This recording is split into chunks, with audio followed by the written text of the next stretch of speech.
అయితే ఈరోజు ఆయన ఇంకో మాట కూడా అన్నారు. తెలుగుదేశం పార్టీ కేవలం వాళ్ళు ఇచ్చినటువంటి ఏదైతే హామీలు ఉన్నాయో హామీలతోనే గెలిచారు, మోసపూర్తికంగా వీళ్ళు మాట్లాడి గెలిచారని చెప్పేసి మేము ఈ సందర్భంగా తెలియజేస్తున్నాం. గడిచిన 5 సంవత్సరాలుగా జగన్మోహన్ రెడ్డి గారిని ఏ విధంగా ఈ రాష్ట్ర ప్రజానికాన్ని మోసం చేశారో అన్న సంగతి మీకు ఒక్కసారి నేను వివరిస్తాను.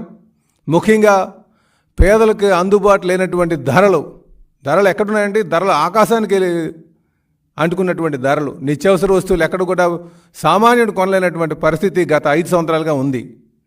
ఇదే కాకుండా విషపూరితమైన అంటే పేదవాడి యొక్క బలహీనతను ఆసరాగా చేసుకొని నాణ్యత లేనటువంటి మందు అమ్మి సుమారు 35 లక్షల మంది అనారోగ్యం పాలైనటువంటి మద్యం అమ్మి ఈ రాష్ట్రంలో